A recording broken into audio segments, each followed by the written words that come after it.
Hey guys, good afternoon. This is Chills Day.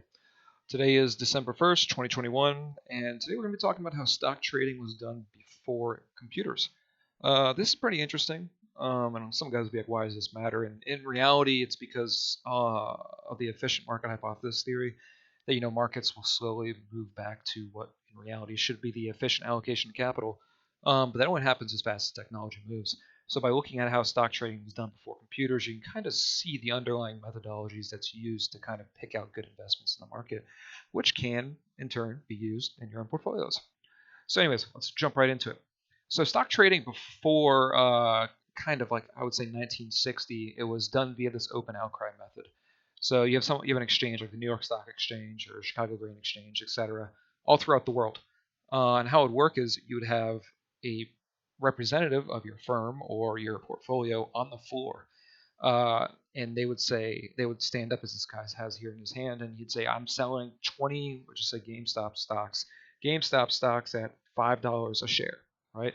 And everyone has their little note cards, and they would write down, "This guy's crazy, he's selling them for this much per share." And then they turn around and be like, "Instead of offering you $5, I'll buy your $24," and thus we have the spread.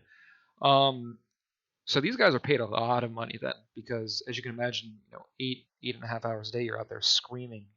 It was kind of like very a physical job, and we'll get back into it afterwards. But as we go on, in reality, all graphs and everything was done by hand. We really take a like kind of advantage of how much technology has impacted the trading market before, and people who come to call this profession. Um, Essentially, how it was done before, we see like stock graphs every day. It was hand drawn. Graphers were an incredibly like high demand skill set. How it would work is you'd have these ticker tapes here, which are conveyed via telegram. That would print out the stock ticker, the price, and the volume. And this is like the latest one between all the exchanges. And then you, as a stock grapher, would take that information, you'd relay it back to your firm on the street or down wherever it is, uh, and you'd write down like GameStop at $5 on 10 a.m. and then 11 a.m. it's $12, and slowly you'd start drawing out a chart, and then you present it to upper level management, and then the upper level management would say, you know what, we think that this stock has a chance of going up to $15, so let's place a buy order at 13. Okay, well, now what happens is you have to send a runner from your fund or your office or whatever it is back to the pit, as we see up here, to convey that information to whoever your representative in the pit is, buy it at $13 a share. And so, like, a fast transaction might have taken 4 or 5 hours. Getting two of these orders out in a day would be unheard of. That's like super fast. Well, anyway, that changed in 1878 because for the first time, telephones were added to the exchange in 1878, New York Stock Exchange, and this revolutionized the way that stock trading was done. Because now, instead of sending a runner up and down, as we can see this street right here between your fund and the exchange to convey the information, you could just pick up a phone and say, "Hey, buy GameStop at $16 a share, $14 a share, or GE or whatever it is." Much faster conveying of information knowledge. That's the key here.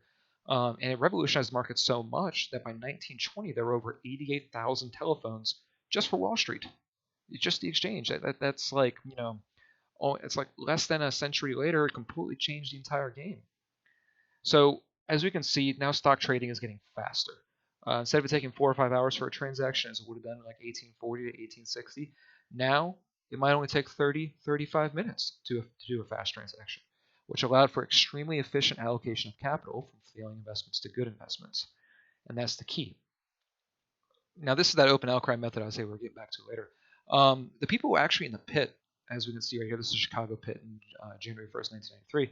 This was like a bloodbath. A lot of people have never gotten the opportunity to stand in one of these pits before, but it has like a certain allure to it. Imagine just like if you ever, I alluded to like being in a mosh pit at a concert, just everyone screaming, jumping on top of each other, everyone's trying to get the best price for their clients or themselves, etc.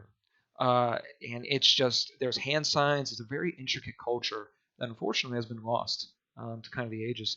I do think there is one exchange that still has open outcry trading. I think it's a futures grain exchange out in Chicago, and it's really just used for like advanced option strategies. Generally speaking, this is how trading was done.